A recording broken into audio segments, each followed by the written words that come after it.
مجھے بھی آج تک وجہ سمجھ نہیں آئی، اس نے سر کھجاتے ہوئے جواب دیا۔ میں نے دوبارہ پوچھا، لیکن کوئی نہ کوئی وجہ تو ضرور ہوگی۔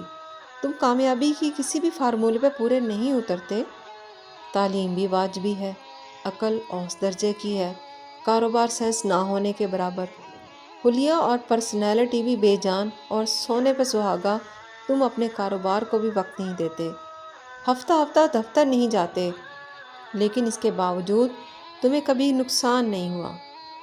سیلاب میں بھی سارے شہر کے گودام پانی میں ڈوب جاتے ہیں، مگر تمہارے گودام میں پانی داخل تک نہیں ہوتا، اور اگر داخل ہو جائے تو یہ تمہارے مال کو چھوئے بغیر چپ چاپ نکل جاتا ہے۔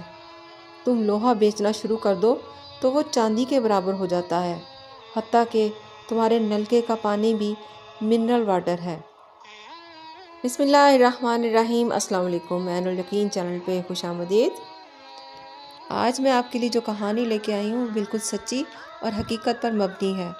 اس کہانی میں ایک ایسا راز چھپا ہے جس پر اگر انسان عمل کر لے تو اس کے رزق میں کئی گنا اضافہ ہو سکتا ہے۔ ویڈیو کا آخر تک ضرور دیکھیے گا۔ اگر ویڈیو آپ کو پسند آئے تو لائک کرنا اور چینل کو سبسکرائب کرنا مت بھولیے گا۔ جزاک اللہ۔ کہانی شروع کرنے سے پہلے میں آپ سے 3 باتیں کہنا چاہوں گی۔ کسی کی مدد کرنے سے پہلے ہمیشہ یہ 3 باتیں یاد رکھیں۔ نمبر 1، آپ جو بھی دے رہے ہیں وہ اپنی جیب سے نہیں بلکہ اللہ کی عطا کردہ نعمت میں سے دے رہے ہیں۔ نمبر 2، آپ اللہ کے لیے دے رہے ہیں، نہ کہ اس شخص کو جس کی مدد کی جا رہی ہے۔ نمبر 3، مدد کرنے سے سرمایہ کم نہیں ہوتا بلکہ اللہ کے وعدے کے مطابق کئی گنا بڑھتا ہے۔ آخر اس کے پیچھے سائنس کیا ہے؟ میری تقریر سن کر اس نے کہکا لگایا اور بولا، میں بھی اکثر اپنے آپ سے یہ پوچھتا ہوں، لیکن یقین کرو مجھے زندگی میں ایک واقعے کے سوا کوئی نیکی، اپنی کوئی صفت نظر نہیں آتی۔ شاید اللہ کے کرم کی یہی وجہ ہو۔ وہ رکا اور بولا، میں نے 9ویں کلاس کے بعد اسکول چھوڑ دیا تھا۔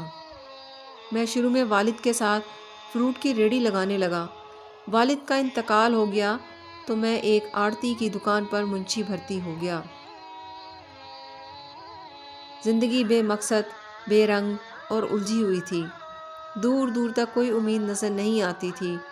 لیکن پھر ایک عجیب واقعہ پیش آیا۔ میں ایک دن اپنے ایک دوست کی کریانے کی دکان پر بیٹھا ہوا تھا۔ وہاں درمیانی عمر کی ایک خاتون آئی۔ اسے دیکھتے ہی میرا دوست اس کے ساتھ بدتمیزی کرنے لگا۔ وہ اس سے پرانے پیسے مانگ رہا تھا، جبکہ وہ مزید سودے کے لیے منتیں کر رہی تھی۔ عورت مجبور دکھائی دے رہی تھی، جبکہ میرا دوست اس کے ساتھ غیر ضروری حد تک بدتمیزی کر رہا تھا۔ میں ان کی تکرار سنتا رہا۔ خاتون جب مایوس ہو کر چلی گئی تو میں نے اپنے دوست سے ماجرا پوچھا۔ اس کا جواب تھا، یہ بیوہ ہے۔ اس کا خاوند سعودی عرب میں کام کرتا تھا، خاندان خوشحال تھا، لیکن پھر خاوند روڈ ایکسیڈنٹ میں فوت ہو گیا اور اس کی زمین جائیداد پر اس کے دیوروں نے قبضہ کر لیا۔ اس کے پاس اب چھوٹے سے گھر کے علاوہ کچھ نہیں۔ 2 بچیاں ہیں، وہ اسکول جاتی ہیں۔ یہ ان پڑھ اور بے ہنر عورت ہے۔ اس کا ذریعہ روزگار کوئی نہیں۔ سعودی عرب سے 2-4 ماہ بعد خاوند کی تھوڑی سی پینشن آ جاتی تھی، یہ اس میں گزارا کر لیتی تھی، مگر اب وہ بھی رک گئی ہے۔ میرے والد صاحب اسے ادھار راشن دے دیتے تھے، لیکن یہ بھی اب تھک گئے۔ لہٰذا میں جب بھی اسے دیکھتا ہوں تو میں اس سے اپنے پیسے مانگ لیتا ہوں۔ یہ ہمارا روز کا تماشا ہے، تم چھوڑو۔ یہ بتاؤ تم آج کل کیا کر رہے ہو؟ وہ رکا اور ہنس کر بولا، یہ ایک عام سی کہانی تھی۔ ایسے کردار ہر شہر، ہر قصبے میں کروڑوں کی تعداد میں ہیں۔ آپ کسی کریانہ اسٹور پہ چلے جائیں، آپ کو ایسے 20 لوگ مل جائیں گے، مگر پتہ نہیں مجھے کیا ہوا۔ میں نے اپنے دوست سے اس کا پتہ لیا، اس کے خاوند کا نام پوچھا، بازار گیا، 2 ہفتوں کے لیے کھانے پینے کا سامان خریدا، بوری بنائی اور جا کر اس کے دروازے پر دستک دی۔ وہ اپنی چادر سنبھالتے ہوئے باہر آ گئی۔ 5 اور 7 سال کی 2 بچیاں بھی اس کے ساتھ آ کر کھڑی ہو گئیں۔ میں نے سودا اس کی دہلیز پہ رکھا اور ادب سے عرض کیا، میرے والد ارشد صاحب مرحوم کے دوست تھے۔ انہوں نے آپ کے خامن سے کچھ رقم ادھار لی تھی، وہ مجھے قرض کی ادائیگی کا حکم دے گئے تھے۔ میرے حالات سر دست اچھے نہیں ہیں اور میں یہ رقم یکمشت ادا نہیں کر سکتا۔ میری تنخواہ کم ہے۔ آپ اگر مجھے اجازت دیں تو میں آپ کو 15 دن بعد گھر کا سودا دے دیا کروں گا۔ اس سے میرا قرض بھی اتر جائے گا اور آپ کے گھر کا نظام بھی چلتا رہے گا۔ وہ عورت اور اس کی بچیاں حیرت سے میری طرف دیکھنے لگی۔ میں نے انہیں سلام کیا اور واپس آ گیا۔ میں اس کے بعد انہیں ہر 15 دن بعد راشن پہنچانے لگا۔ وہ خاموش ہو گیا۔ میں نے اس سے پوچھا، تم خود غریب تھے، تم اس کے راشن کے لیے رقم کہاں سے لاتے تھے؟ اس نے کہکا لگایا اور بولا، تم شاید یقین نہیں کرو گے، میں نے اپنی جیب سے صرف وہی سودا خریدا تھا۔ 15 دن بعد ان کا سودا فری ہو چکا تھا۔ وہ خاموش ہو گیا۔ میں نے پوچھا، کیسے؟ وہ بولا، میں اگلے دن دکان پر گیا تو میرے مالک نے مجھے مشورہ دیا، ہماری دکان کا تھڑا خالی ہوتا ہے، تمہارا کام شام کے وقت سٹارٹ ہوتا ہے اور وہ بھی تم گھنٹے میں ختم کر دیتے ہو اور سارا دن فارغ بیٹھے رہتے ہو۔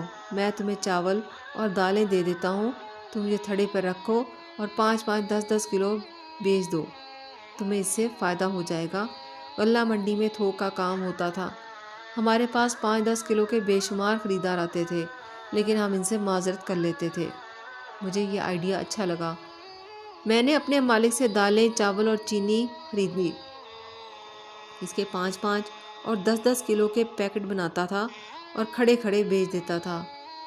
آپ یقین کریں 2 ہفتوں میں میری آمدنی 4-5 گنا بڑھ گئی اور میں 15 دن بعد جب اس بیوہ کے گھر گیا تو میرے پاس سودا بھی ڈبل تھا اور میری جیب بھی ٹھیک ٹھاک بھاری تھی۔ میں نے 1 ماہ بعد اسے بچیوں کی فیس، کپڑوں اور جوتوں کے لیے بھی رقم دینا شروع کر دی۔ اللہ نے میرا ہاتھ پکڑ لیا اور میں 2 سال بعد اس دکان کا مالک تھا جس پر میں منشی ہوتا تھا۔ وہ دکان بعد ازاں پورے کمپلیکس میں تبدیل ہو گئی اور میں دکاندار سے سیٹھ بن گیا۔ میں منڈیوں میں اجناس سپلائی کرنے لگا اور آج میں تمہارے سامنے ہوں۔ مجھے کبھی نقصان نہیں ہوا۔ کیوں نہیں ہوا؟ شاید اس کی وجہ وہ عورت اور اس کی 2 بچیاں تھیں۔ وہ بچیاں بڑی ہوئیں، ایک MBBS کر کے ڈاکٹر بن گئی، دوسری نے BA کے بعد بیوٹی پارلر بنا لیا۔ وہ اب 14-15 سیلون چلا رہی ہے، جبکہ آنٹی ایک یتیم خانہ اور بیوہ گھر چلا رہی ہے۔ وہ ایک بار پھر رک گیا۔ میں نے اس سے پوچھا، تم نے اس کے بعد کیا کیا؟ وہ ہنس کر بولا، مجھے نیکی کا چسکا پڑ گیا۔ میں نے اس کے بعد اس جیسے گھرانوں کو راشن دینا اور فیملیز کی مدد کرنا شروع کر دی۔ میں پہلے اپنی کمائی کا 10% اللہ کی راہ میں خرچ کرتا تھا اور اب یہ آہستہ آہستہ بڑھتے بڑھتے 60% ہو چکا ہے۔ میرے منافع کا 60% اللہ کی راہ پہ خرچ ہوتا ہے۔ میں اپنی ذات کے لیے صرف 40% رکھتا ہوں، لیکن یہ 40% بھی بے انتہا ہے۔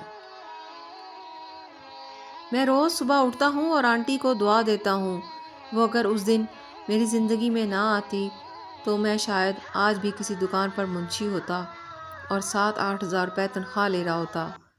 وہ آئی اور اس نے مجھے اس راستے پر ڈال دیا جس پر کامیابی اور خوشحالی کے پل ہیں۔ وہ خاموش ہو گیا۔ مجھے یقین ہے آپ کو یہ کہانی فرضی لگے گی اور آپ یہ سوچ رہے ہوں گے کہ میرے پاس اس قسم کی کہانیاں گھڑنے کے علاوہ کوئی کام نہیں، لیکن آپ یقین کریں یہ کہانی 100% سچی ہے اور یہ صرف ایک کہانی نہیں ہے۔ دنیا میں ایسی لاکھوں کروڑوں مثالیں موجود ہیں۔ میں اپنے ملک میں ایسے درجنوں لوگوں کو جانتا ہوں جنہوں نے اللہ سے تجارت کی اور یہ خود بھی ارب پتی ہو گئے اور ان کی وجہ سے ہزاروں لوگوں کے لیے بھی زندگی آسان ہو گئی۔ آپ کو اگر یقین نہ آئے تو آپ بھی زندگی میں ایک بار ایسا کر کے دیکھ لیں۔ آپ اٹھیں اور کسی بیوہ، کسی یتیم کا ہاتھ پکڑ لیں، آپ کسی طالب علم کی تعلیم کا خرچہ اٹھا لیں اور آپ اس کے بعد اللہ کا کرم دیکھیں۔ آپ کو اگر اس کے بعد خوشحالی، مسرت اور کامیابی نصیب نہ ہو تو آپ اپنا نقصان مجھ سے وصول کر لیجئے۔ آپ یقین کریں دنیا میں صرف ایک ہی تجارت ہے اور ہر قسم کے نقصان سے محفوظ ہے۔ دنیا میں صرف ایک اسٹاک ایکسچینج ہے جس کا کاروبار کبھی بند نہیں ہوتا جو کبھی مندے کا شکار نہیں ہوتی، جو کبھی کریش نہیں ہوتی، اور وہ ہے اللہ کی اسٹاک ایکسچینج۔ لہٰذا میرا آپ کو مشورہ ہے کہ آپ ایک بار اس اسٹاک ایکسچینج میں کھاتہ کھول کر تو دیکھیں، آپ کو تجارت کا مزہ آ جائے گا۔ کیونکہ صحیح بخاری کی حدیث میں آیا ہے، میں نے رسول اللہ صلی اللہ علیہ وآلہ وسلم کو یہ فرماتے ہوئے سنا، رشک تو بس دو ہی آدمیوں پر ہو سکتا ہے، ایک تو اس پر جسے اللہ نے قرآن مجید کا علم دیا اور وہ اس کے ساتھ رات کی گھڑیوں میں کھڑا ہو کر نماز پڑھتا رہا، اور دوسرا آدمی وہ جسے اللہ تعالیٰ نے مال دیا اور وہ اسے محتاجوں پر رات دن خیرات کرتا رہا۔ جزاک اللہ۔